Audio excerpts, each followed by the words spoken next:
Quais são os 5 sinais sobre manipulação que você não pode errar? Se quiser saber sobre o tema de hoje, fique conosco após a vinheta.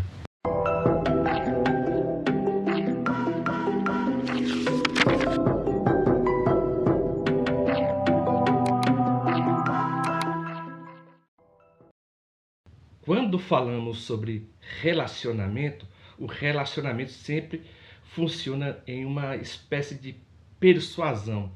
Um convencer o outro de que está certo.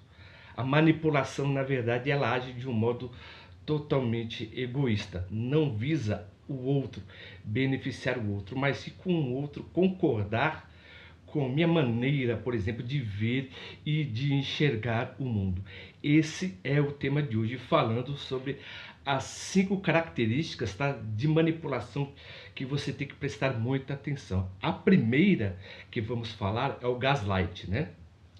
O interessante é que o manipulador e o narcisista, ele tem mania, na verdade, de distorcer a realidade, colocar em xeque a sua percepção. Você pega essa pessoa fazendo algo errado, você pega essa pessoa no susto e na maioria das vezes ela começa a distorcer, na verdade, dizendo que as coisas não são como você imagina. Então ele tende a te dramatizar muito mais, falando que você tempera demais as coisas que acontecem e que a culpa é praticamente sua por não compreender muitas vezes, tá? Então essa é a primeira característica que ele faz, ou seja, ele sempre vai mudando, na verdade, moldando a sua percepção e a sua realidade, até chegar num ponto de você, por exemplo, não acreditar mais naquilo que você percebe e você pensa que está agindo, na verdade, como louco ou estiver perdendo o juízo. O segundo, né, que ele utiliza também, o segundo sinal, seria a chantagem emocional. Ou seja, ele vai trabalhar com ameaças, com culpa, vai dar papel de vítima, vai fazer vitimização constante para conseguir aquilo o que ele quer. Ou seja, se ele não te galanteia, na verdade, com elogios e com seduções, ele vai partir de um modo totalmente violento. Se ele não consegue de uma maneira totalmente violenta, na verdade, agressiva, ele sempre vai fazer o quê? Vai para a outra vertente, vai ser carinhoso e atencioso. Então ele vai trabalhar nesse aspecto muito dramático. Então é sempre bom, na verdade, você manter a sua consciência, né? E ser assertivo nas suas convicções, não deixando ser seduzido ou seduzida por essa pessoa que tudo para ela é uma espécie de jogo. Para o manipulador, tudo é uma espécie de jogo. Até os relacionamentos interpessoais com o pai, com a mãe, com o filho ou com os irmãos. Ele sempre vai utilizar de chantagem. Ou ele pode inverter esse papel de totalmente sedutor para se tornar violento, ou então ele abre mão, né, dessa violência para se tornar sedutor. Então ele sempre vai fazer, na verdade, o que? Tentar te convencer muitas vezes pelo cansaço. Mas cada vez que ele faz isso, você perde a sua autoestima, né, a sua identidade, e ele te despersonaliza. Ele vê que você é totalmente moldável, né, ao desejo dele e ao propósito dele. Então é sempre bom você ser assertivo. A terceira característica também que ele faz é o isolamento, né? Ou seja, ele vai ter um ciúme excessivo com você, vai querer te isolar do seu pai, da sua mãe, dos seus amigos e dos seus familiares. Ou seja, ele vai ter um ciúme totalmente excessivo, vai ser controlador, vai, por exemplo, sempre julgar uma pessoa que você estiver conversando na escola, no trabalho ou na igreja, em qualquer lugar. Ele sempre vai achar, na verdade, que você o está traindo, mas na verdade ele sempre vai fazer o quê? Trabalhar isso como uma espécie de projeção, que é um dos mais importantes, tá? Que é o quarto tópico. Por exemplo, o caso da projeção, ele vai terceirizar. Tudo que ele faz escondido, ele vai projetar em você. Se ele trai, ele vai fazer que você o está traindo. Mas, por exemplo, se ele descobrir que você o trai ou atrai, ele sempre vai colocar um porém, tá? Eu traio você por causa disso, disso, disso, disso e aquilo.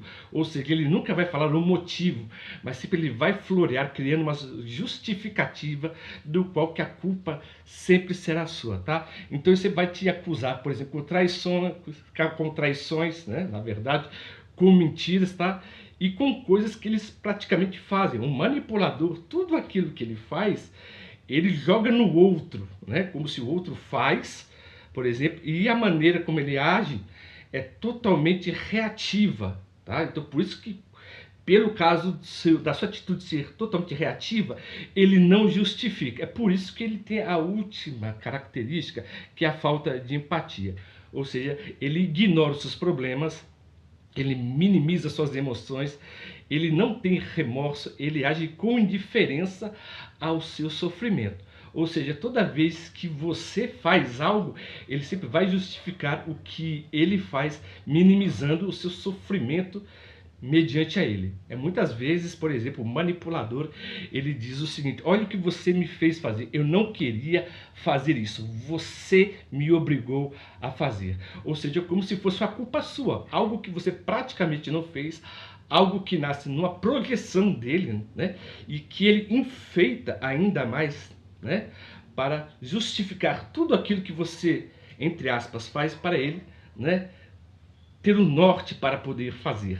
Ou seja, tudo que ele faz é totalmente justificável. Então é por isso que o narcisista, na verdade, um manipulador, ele conhece as emoções, ele mimetiza as emoções, mas ele não sente. Ele apenas usa, na verdade, das emoções para te manipular, se utilizando de gaslighting, de chantagem emocional, de isolamento, isolar você dos seus amigos, dos seus familiares, da sua projeção também, e da sua falta de empatia. Se vocês gostaram do vídeo de hoje, por gentileza, e se o nosso trabalho, na verdade, faz algum sentido para vocês, se inscrevam no nosso canal, aperte o botão das notificações, eu vou colocar aqui o QR Code, tá, para vocês, eu vou colocar aqui bem no canto, você coloca o seu celular vai fazer a leitura e você já vai direto, né, para o nosso canal, vendo os conteúdos que estamos fazendo sobre manipulação. E eu também estou entrando no Substack, eu vou colocar aqui também o código para vocês, lá também eu escrevo, por exemplo, não só sobre psicologia ou psicanálise, mas também eu escrevo sobre comportamento humano, tá? Então, esse foi o tema de hoje, viu? Eu agradeço o carinho e a atenção de todos. E essas 89 pessoas, por exemplo, que sempre vêm no meu canal e sempre voltam para ver o conteúdo, eu agradeço todos vocês, viu? Pelo carinho mesmo. E vocês praticamente, viu, me ajudam a continuar fazendo esse estudo. É meio cansativo, mas também não vou negar que eu fico muito feliz quando vocês, sabe, comentam as suas histórias nos vídeos, né? Isso me faz, por exemplo, trabalhar e estudar muito mais para passar o conteúdo e tudo que eu sei, na verdade, sobre narcisismo, viu? Então, como sempre, eu agradeço o carinho e a atenção de todos que ficaram conosco até o final desse vídeo e até a próxima.